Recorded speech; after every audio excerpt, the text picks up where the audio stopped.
Alex Day, Bedford Blues captain. Good to catch up. Just want to talk to you really about the Championship. It's the league that you've spent the majority of your career in. In the current crop of players currently playing in the second tier, you've made the third highest amount of appearances in the league, so you're well reasoned to talk about the second tier of English rugby. A broad question to start with. What does the Championship mean to you?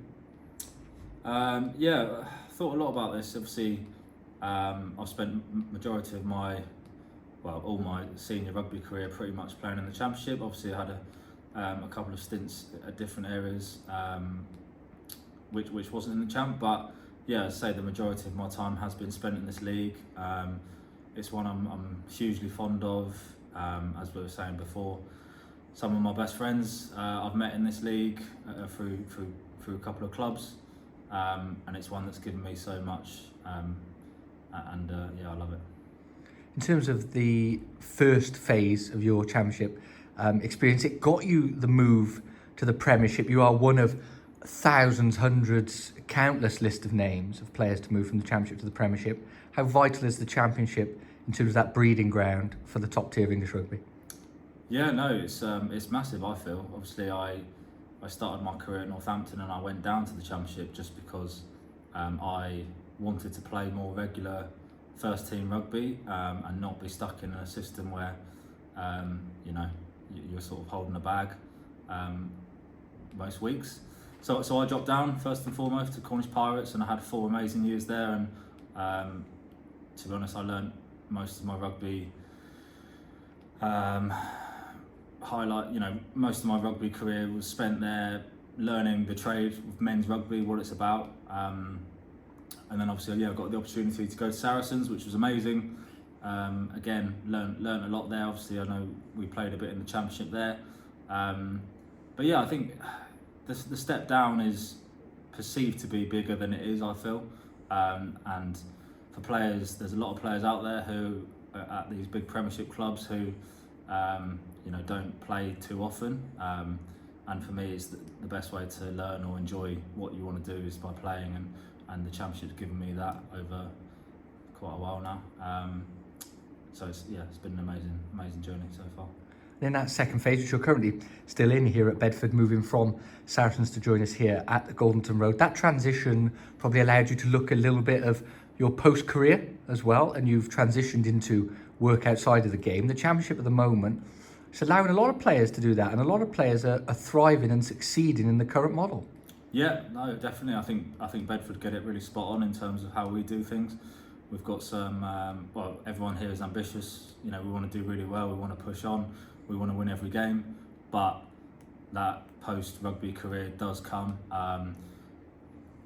99% of people won't be fortunate enough to earn enough in their career just to finish. So the post-rugby stuff is vital. And yeah, I think nearly all of our squad are enjoying that and doing things outside of the sport, which actually makes you enjoy rugby even more. And it prolongs your career as well, this sort of model at the moment. Yeah, I think so. Obviously, when you have such a balance, working life and playing rugby, you can't fully focus on just rugby. And obviously, I've done that. I've done that in my career, where my whole life and everything was rugby, and it does get quite draining. And mentally, if you're not playing well or you're not getting picked or whatever the scenario, you can soon fall out of love with the game. So that's why I think the Championship it's an amazing place just to play your rugby, enjoy it, have a competitive edge, because as we've seen, all the games are, there's no blowouts really. Most games are high scoring, and really competitive. So yeah, it's a good place to enjoy your rugby and think outside of it as well. We're sat here in the sort of Bedford trophy room, I guess we can call it that. There's some very prestigious trophies behind you. You've won the Championship title in your career as well.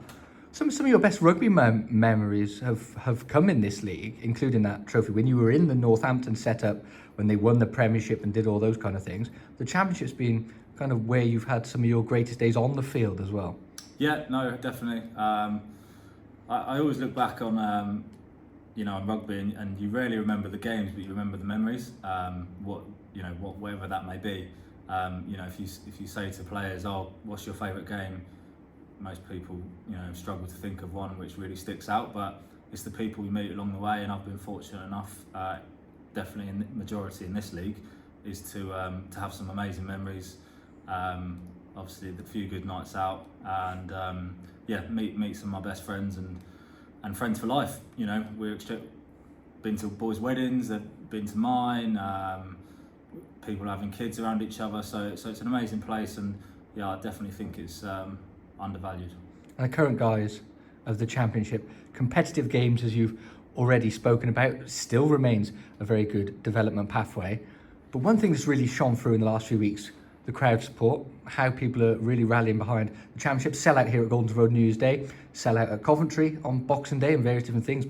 Teams have set attendance records and things like that. There's a real appetite for the Championship at the moment. You must really enjoy thriving in playing in front of some unbelievable occasions this season. Yeah, no, it's a credit to the league, it's a credit to the supporters from all the clubs. Obviously, you mentioned our game at New Year's, 5,000 odd. Coventry got 5,000 on Boxing Day. So there's a lot of people that support these clubs, and it means a lot to people. I know at Bedford there's a lot of good people who have been here many years, will outlast all the players and that. So it's a real community place, and I think it's it definitely feels like a family here at Bedford. And I know a lot of the other champ teams feel the same, because their support's brilliant as well. There's something quite special about the Championship. That's what a lot of players, what a lot of coaches, supporters say about it. Can you put your finger on what is so special about the Championship? I think, to be honest, obviously, you know, the pinnacle for when you're young, you come through school, is, you know, you want to play in the Premiership, you want to play for England and all that, which is brilliant to have that aspiration. But, you know, the hard fact is not everyone's good enough to do that, and the Championship's given me a long career in the game, hopefully longer. So it's just given me the chance to enjoy rugby, playing it, living out a dream, which, you know, every young lad has when they're growing up, and it's allowed me to be competitive, you know, enjoy that side of the game, and just really thrive and in amongst a team, lead a team, which has been amazing. I love it, and be a part of something special, especially here at Bedford, and when I was at Pirates. There's a real human side to these talks between the RFU and the Championship at the moment that probably people haven't spoken about. You as a player, there's a reason why we've asked you to do this interview. You can talk about it, because actually in 4 months' time you might be out of a contract. Mike Ray here at Bedford doesn't know what his budget is, and he's in a time where contract negotiations probably start in normal seasons. There's a real human element to this. This has got to be right to make sure that next season we can continue this attractive brand of rugby and have the players playing in this league. Yeah, there's been a lot said, a lot written, a lot of toing and throwing, but there's definitely a human element side. Obviously, as you said, come July, we don't know if we're going to be employed or not. Obviously, Mikey's got a tough job. Obviously, he wants to get things sorted as well, you know. So everyone's in a difficult position. I presume all clubs are the same, and it's boys' livelihoods. Boys have got families, children. So I think it definitely needs to be resolved quickly, and one that's best for everyone. And at the end of the day, we all just want what's best for each club and for the rugby. Really, that's all that matters, isn't it? It's not about what's best for, you know, different models. It's about what's best for English rugby, and there needs to be a solution soon, because obviously, as I said, boys' livelihoods and families are dependent on these sort of things, and hopefully it can be sorted soon.